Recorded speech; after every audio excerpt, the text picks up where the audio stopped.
Welcome back to Untold Revenge Files. Today, the story you're about to hear takes place in Silver Hollow, Colorado.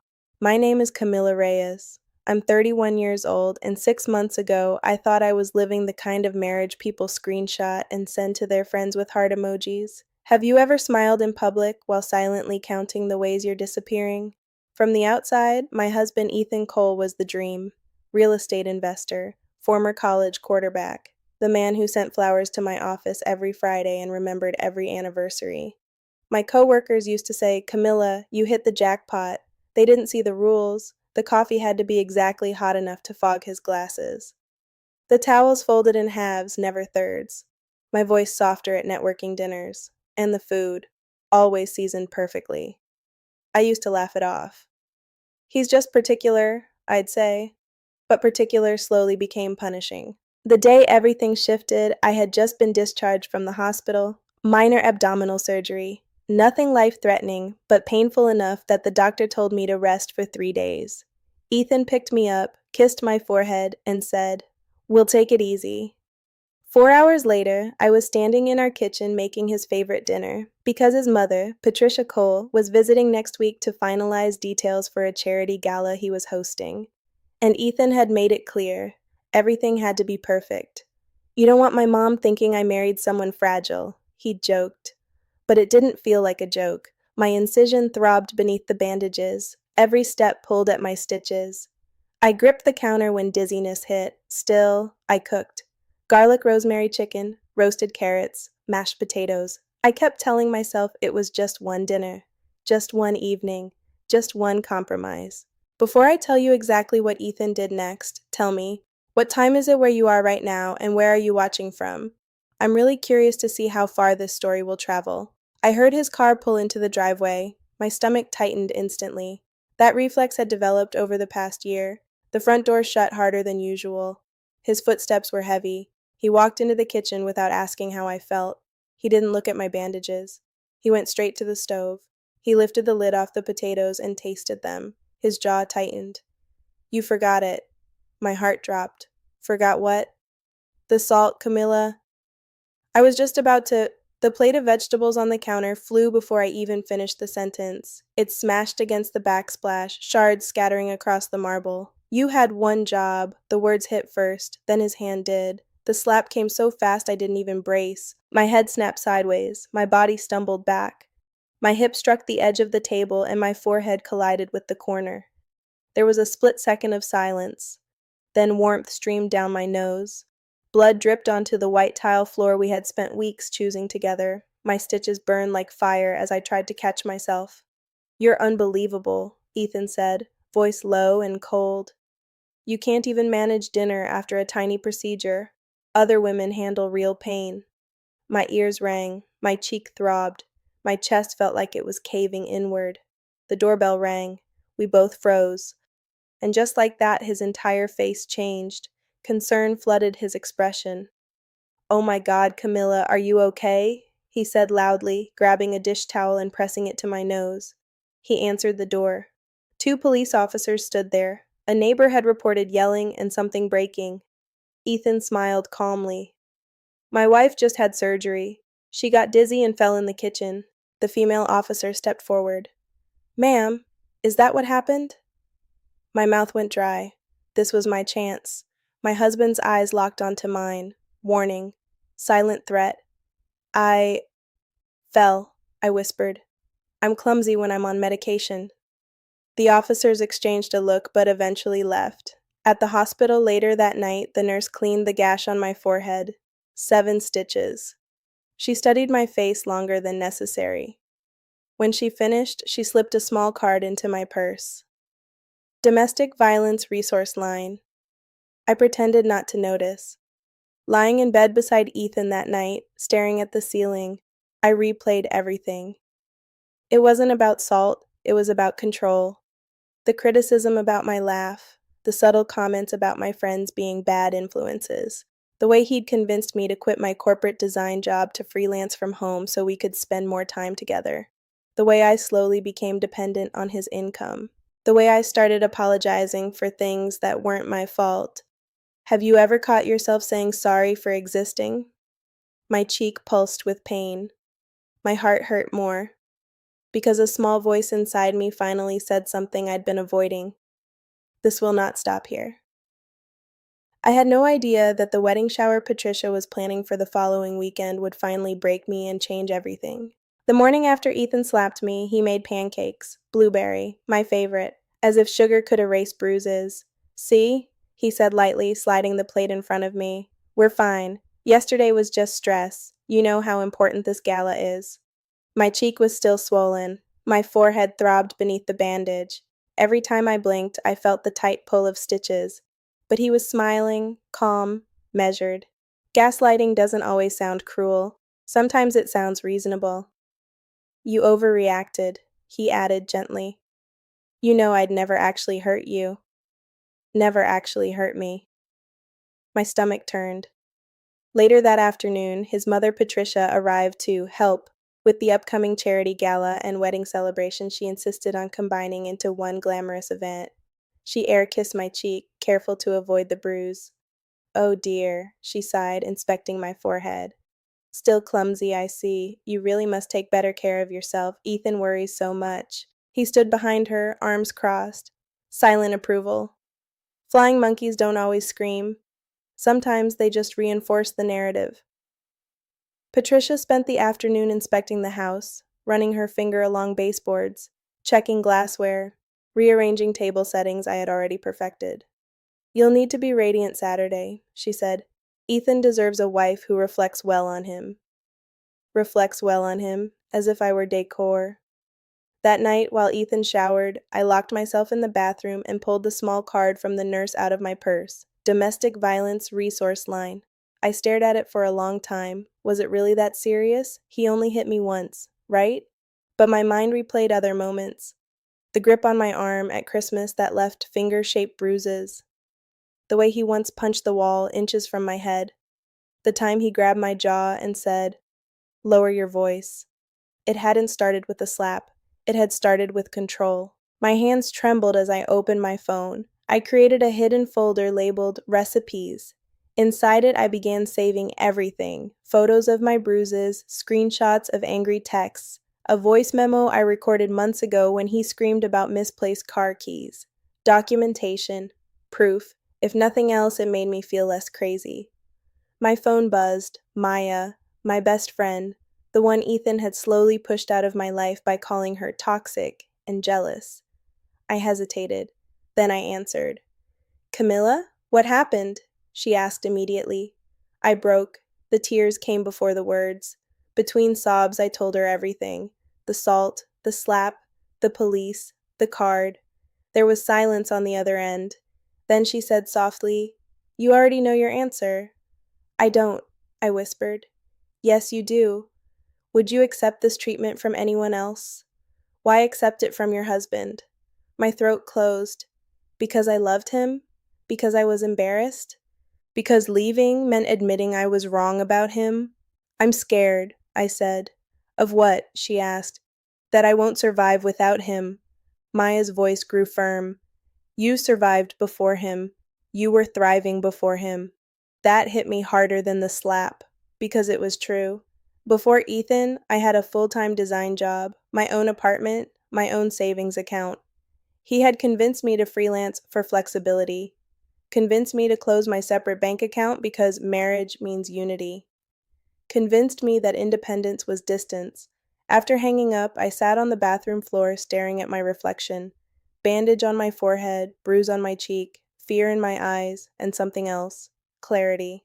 The gala and wedding shower were Saturday. Over 80 guests, investors, community leaders, his carefully curated world.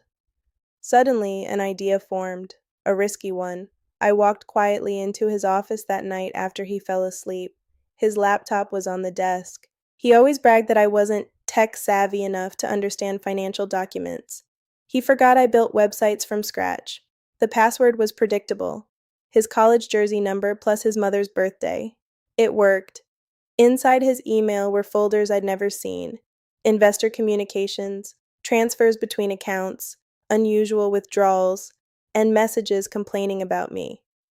She's emotional, dramatic, I keep her dependent. My chest tightened. I forwarded everything to a new email account I created in that moment, then I cleared the sent folder. Before closing the laptop, I opened my phone and recorded one more voice memo, just in case.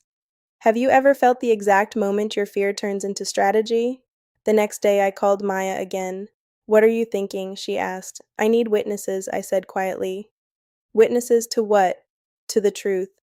Saturday morning arrived bright and cruel. Patricia fluttered around like royalty. Ethan was charming, already laughing loudly with early arriving guests. I wore the sleeveless dress Patricia chose, the bruise on my arm faintly visible beneath light makeup. Maya arrived 30 minutes early. She hugged me carefully. You ready? She whispered. I nodded. My heart pounded so loudly I thought everyone could hear it. When Patricia clinked her champagne glass to begin speeches, I stood up. I want to share something before we celebrate. Ethan froze mid-smile. I walked to the TV console, connected my phone, and pressed play. The first recording filled the room, his voice, angry, cruel, the sound of shattering glass, gasps. The slap echoed through the speakers. Ethan lunged toward me. Maya stepped between us, and just like that, the performance collapsed. The next morning, I woke up exhausted, eyes swollen from crying, but something inside me felt different, lighter. For the first time, I wasn't protecting him. I was protecting myself. I was done minimizing my pain. It was time to choose me. 3 months passed before I could say the word peace without feeling like I was tempting fate. The night of the gala exposure changed everything. Ethan was arrested that evening, not just for assault, but for financial misconduct after investors began asking very loud, very public questions. When you pull on one loose thread, sometimes the whole suit unravels. The divorce process started quickly after that, fast enough to feel unreal, slow enough to hurt. I moved out within 2 weeks, not to a glamorous high-rise, not to a dramatic new city, just a small one-bedroom apartment in Alder Ridge, Colorado. Beige walls, thin carpet, a kitchen barely big enough for 2 people. It felt like oxygen. The first night I slept there, I woke up at 2:13 a.m. in a panic because it was quiet. No heavy footsteps, no door slamming, no tension humming through the walls, just silence. Have you ever realized your body was living in fight or flight for so long that calm feels dangerous? I slept with the lights on that first week, but I slept, and that mattered. Financially, things were tight. Ethan had controlled most of the accounts. My freelance income had been inconsistent because he'd managed client communication for months. When I finally logged back into my old business email, I found something that made my hands shake. Dozens of unread messages, potential clients I'd never seen, projects declined on my behalf, emails sent from Ethan's account pretending to be me. I felt anger rise, not explosive anger, but steady, clear anger, the kind that fuels rebuilding. I wrote apology emails. I explained briefly that there had been personal circumstances. I attached my updated portfolio. 3 clients responded within 48 hours. One of them said, "We thought you disappeared. We were disappointed." So was I. Over the next few weeks, I worked nonstop, not to distract myself, to reclaim myself.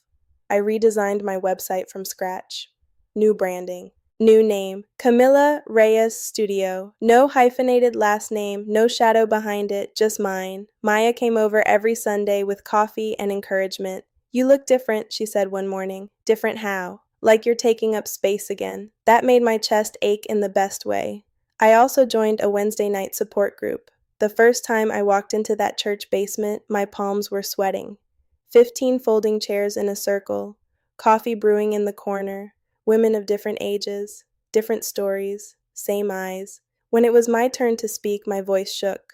I stayed longer than I should have, I admitted. A woman across from me nodded gently. We all did. That sentence broke something open inside me. Not shame, understanding. Weeks turned into months.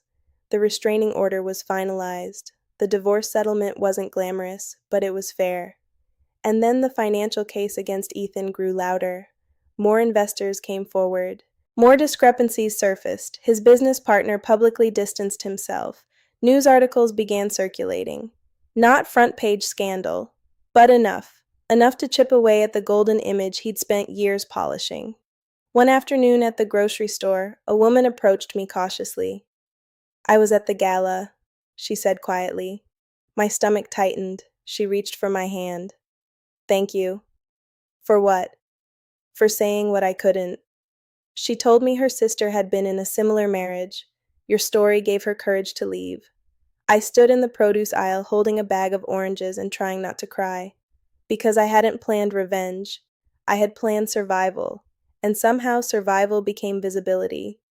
Have you ever realized your silence protected the wrong person? Meanwhile, I heard through mutual contacts that Ethan's life had shrunk. Friends stopped inviting him to events. Patricia stopped hosting lavish dinners. Investors withdrew. His name no longer carried the same weight.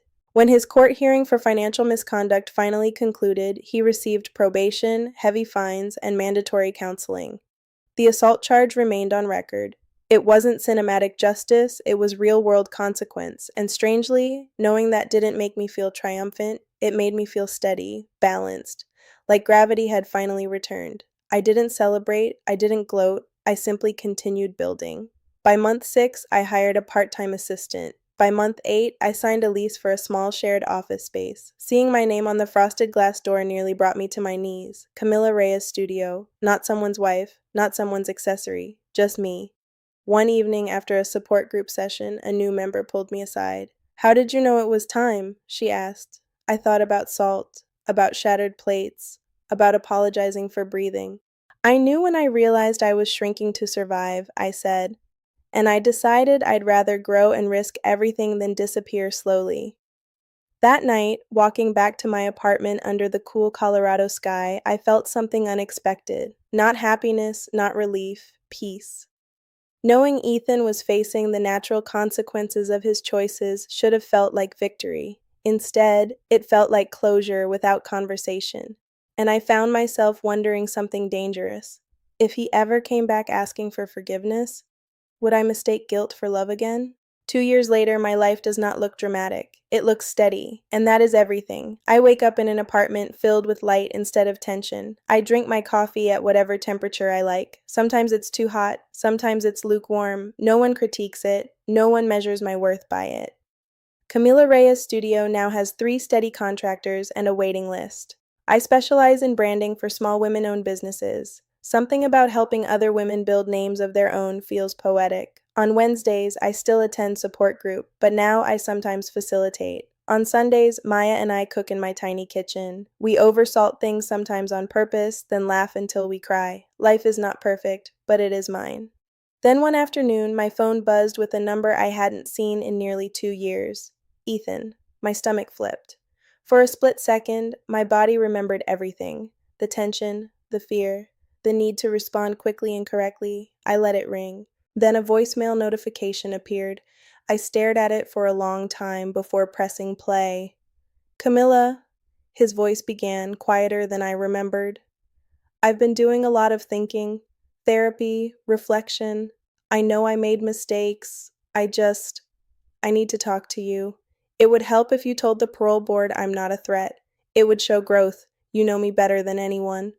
There it was, not, "I'm sorry for what I did," not, "How are you?" But, "It would help me." My chest tightened, not from fear, but from the ghost of guilt. For years I had been conditioned to manage his reputation, to soften consequences, to translate his behavior into something more acceptable. I almost called Maya immediately. Instead, I sat quietly. I breathed. And I asked myself a simple question. If this were a client asking for something that compromises my integrity, what would I say? I would say no. The next day, I returned the call. He answered on the first ring. "Camilla." His voice carried hope. "I listened to your message," I said calmly. My hands were steady. "I've changed," he said quickly. "I know I hurt you, but I'm working on myself. You know I'm not a monster." There it was again, minimizing, reframing, softening. I didn't argue. "I genuinely hope you continue therapy," I said. "I hope you become healthier." Silence. "But I'm not able to help with your parole or speak on your behalf." His tone shifted. "So that's it, after everything we had?" everything we had. The flowers, the smiles, the control, the slap. I'm choosing not to step back into that role, I replied evenly. You still have your lawyer, your mother, your resources. I didn't take everything from you. I just stopped letting you take everything from me.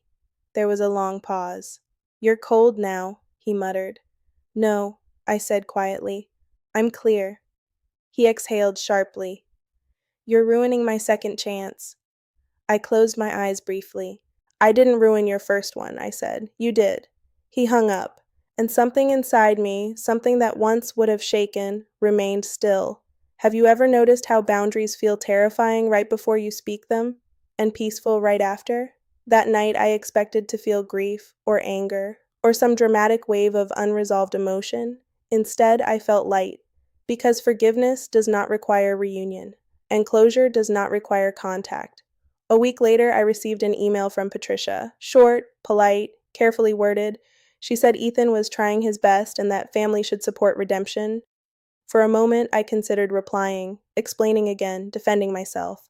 Then I remembered something I teach in workshops now. You don't owe detailed explanations for boundaries you've already communicated, so I didn't respond. Instead, I closed my laptop and went for a walk. The Colorado air was crisp, the sky wide and open. I thought about the woman I was 2 years ago, standing in a kitchen, apologizing for underseasoned potatoes while bleeding. I wish I could hug her, tell her she survives this, tell her she rebuilds, tell her she will laugh again without checking the volume. Sometimes people ask me if I hate him. I don't. Hate would keep me tied to him. I don't wish him harm. I wish him growth from a distance. Because love does not mean access, and marriage does not mean ownership. So after everything you've heard, if you were standing where I am now, with a former husband asking you to help repair his image and shorten his consequences, would you give in and call it forgiveness? Or would you choose freedom and call it self-respect? I chose self-respect. And that choice didn't make me bitter, it made me peaceful. Salt is small, but it was never about salt. It was about the moment I realized I had been seasoning my suffering with silence. The moment I stopped doing that was the moment my freedom began. And if you're watching this and something in your life feels slightly off, like you're shrinking to keep someone else comfortable, listen to that whisper. It's not weakness, it's wisdom. You deserve a life where you don't flinch at footsteps. You deserve a home where your voice doesn't need volume control. You deserve to take up space without apology. And you deserve peace that doesn't depend on someone else's approval. That is what I chose. That is what saved me. And that's where Camilla's story ends. Not with revenge, not with screaming, but with a quiet apartment, a steady heartbeat, and a woman who no longer flinches at the sound of her own name. You know, we hear people say, marriage takes compromise all the time, but nobody talks about what happens when compromise slowly turns into control, when love starts shrinking you, when the person who promised to protect you becomes the one you're protecting yourself from. Camila didn't destroy her husband's reputation. She didn't orchestrate his downfall. She didn't lie, cheat, or retaliate. She simply told the truth. She stepped out of the kitchen where she was bleeding and into a life where she was finally breathing. Sometimes the strongest move isn't revenge. It's documentation, it's boundaries, it's saying, I hope you heal, but you will not heal at my expense. It's refusing to shrink so someone else can feel bigger. It's realizing that forgiveness does not require access, and that walking away isn't weakness, it's wisdom. If this story hit home for you, if you've ever been told you were too sensitive, too dramatic, or not enough, I want you to drop a comment below. Tell me what resonated. Tell me what you would have done, because your voice matters here. This is a space where silence doesn't protect the wrong person anymore. And if you haven't already, make sure you subscribe and turn on the bell. Every week, we bring you stories like this, real emotions, real turning points, and real lessons about boundaries, strength, and self-worth. I'll see you in the next one. Stay strong, stay aware.